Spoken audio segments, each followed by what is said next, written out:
What is up, guys? Welcome back to another episode of Chad G Garage. So if you watched my last video, we're working on the Black IS again, finally. And this would be episode 2 of the Black IS. Finally got the coilovers installed, test fitting the wheels here, and we got good fitment, but my front tires are way too large. So new front tires coming hopefully tomorrow. And I got the coilovers installed, got some of the wiring cleaned up that was dragging on the front. And yeah, plans are get the kit on here, which I painted last episode. Obviously new front tires. I'm going to do a clutch damper delete, so I'll show you guys that. Really good improvement you can do to a manual IS300 for clutch feel. And yeah, I got to roll and pull my fenders. Obviously, like I said, new tires, and she should be on the road here pretty soon. So this is just kind of a test fit. Once I get the correct size tires in the front, I will be dropping the ride height a little bit, but looking good. I'm gonna get back to work. Guys, so we got new tires tonight finally for the front. Looks like I'm gonna check the fitment here because I don't know. Yeah, they're 8.5 in the front, so they must be 9.5 in the rears, and I'm with 225 40 18s, so it should be much better improvement over the last tires that were on there. I like the rears. I could have definitely gone with a smaller tire, but I like the meaty fitment look in the rear. So we're keeping the rear big fat. I think they're 255s in the rear, 225s at the front. They're both 40s, so should be a good, actually should be perfect. Still got to roll the fenders. Got the rear bumper installed, and it's looking pretty good. However, with the BN kit, it wants, I don't know if there's like an actual aftermarket exhaust for the IS that'll fit with the BN kit. I think most guys run custom shit. I didn't want to run custom exhaust. I got this brand new Manzo catback, and it sounds perfect. It looks good, so I ended up having to trim the BN kit about like a ½ inch up to make it fit. So the rear bumper is attached, and the fitment is okay at best. So I would never do this kit on a car or an IS300 that's like really nice. The fitment has been very difficult. I basically had to like manipulate the body panels to fit. I have a gap here, which is pretty substantial, and then I have a gap over here, which is also terrible. I don't know if it's actually the kit that's the problem or if it's the car, because like I said earlier, the entire front end of the car does not line up correctly because of a poor repair job. So this is, I think, the best that I'm gonna get it. I think it looks okay for like a beater spray painted car, and I'm just gonna run with it. So figured I'd give you guys an update here on the front and rear bumpers, which are now finally installed. I got new tires here. I just have to install the clutch damper delete, which I'm gonna do right now, and shave my rear fenders, which I might show you guys, I'm not sure. And then we should be back on the road, so stay tuned. So the clutch damper delete on an IS300. This is a factory installed part here in the clutch hydraulic system.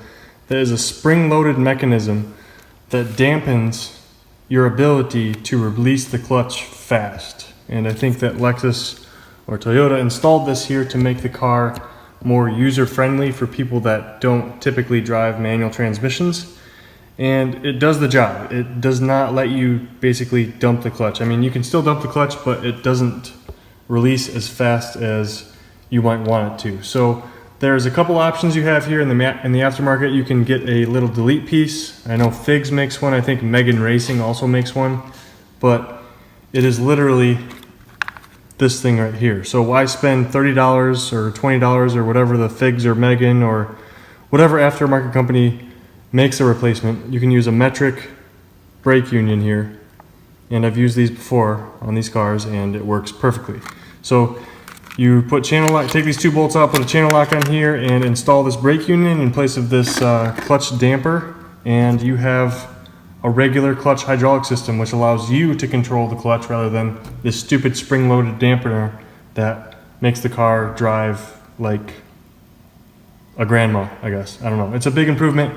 It makes you become, it gives you better control of the clutch, and it's just a huge improvement. So that's what we're doing here. I'm not gonna show you guys how to do it. It's obviously just channel locks and a line wrench, but just wanted to show you guys that this $1 part does exactly what the aftermarket $20, $30, $40 clutch dampen or delete parts cost. So don't buy the stupid aftermarket parts, just go to AutoZone and get one for $1. There we have it. Just install the brake union here, and I'm just gravity bleeding the brakes. Now, one thing I wanted to show you guys, which is really, really weird, is this car, I don't know if it's just my car or what, but the bleeder screw is reverse threaded, which is really weird. All right, so we're working on the fenders now, finally. I just prefer shaving the fenders, so you just use a grinder and go along the fender line there and cut it out. And I think it looks better than rolling, and I personally get a better look than using a fender roller.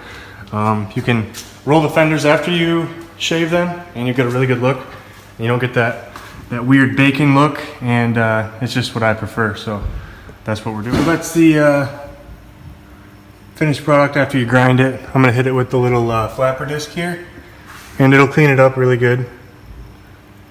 But basically what I want to do is retain the lip of the fender, and then there's going to be basically just a simple lip there and nothing behind it, and it'll be super easy to roll out and fit wheels. I didn't realize, but I was just spraying sparks all over the EG, which really sucks, but I had to be more careful.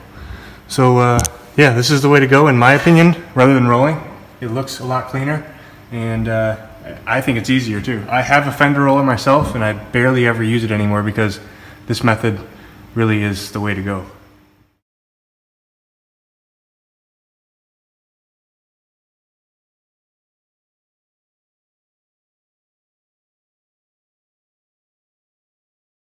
Fender ended up being a lot nicer.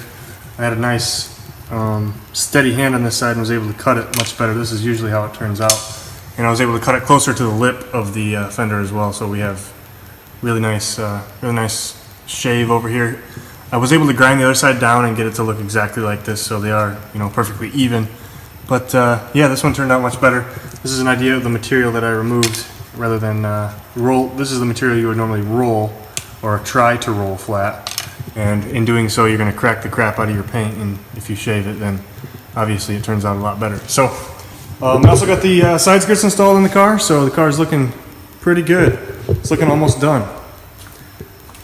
Although it looks like it's almost done, there's still a lot of loose ends that I gotta, fix up and stuff. But I got the side skirts on now, finally. Just use sheet metal screws. I don't know if there's like a proper way to install these cheap body panels, but the side skirts actually fit really, really well, and the front and rear bumper not so much. So I was really, really excited and really stoked at how smooth the skirts went on in comparison to the front and rear bumper. So this is an idea what the car looks like here.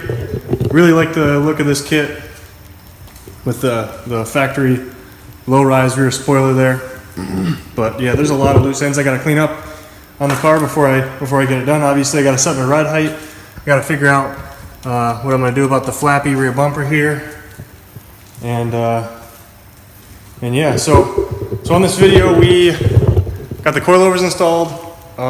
Clutch damper delete mod. I got new front tires for the work Eurolines, some 225s instead of like 235 45s. I got 225 40s so that they match the rear wheels much better. Got the front and rear bumpers and side skirts installed. And yeah, I just gotta basically tie up all my loose ends here, and I'm actually gonna end this video here. Super excited super excited so far how the car's turning out for like a quick beater project. As you guys can see, it's looking pretty good for the amount of time I have invested in it. It's literally been, I think, 4 or 5 nights of work, only out here for a couple hours, and I think I've completely transformed the car as far as the way it looks. I can't wait to get the wheels on and get the ride height set. So this will be the end of the video, guys. If you like what I'm doing here, please give me a like. Hit the like button. If you want to see more, please subscribe. Thank you to all my recent subscribers. I think I've got like 50 subscribers in the past couple weeks, which is really cool. So the channel's starting to pick up. If you guys like the videos, hit the like button. That's definitely going to help the channel grow. If I can get a good subscriber base here, in the next like 6 months. I've only been doing this for 6 months, but if I can get, you know, a few more subscribers in the next 6 months, I'll get a nicer camera so I can provide better content to you guys. So yeah, like I said, if you want to see more of this car, there's going to be a lot more of it.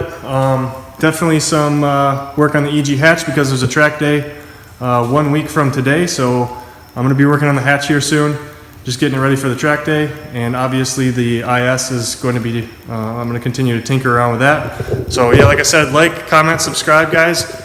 Stay tuned for more content, and I'll see you guys next time.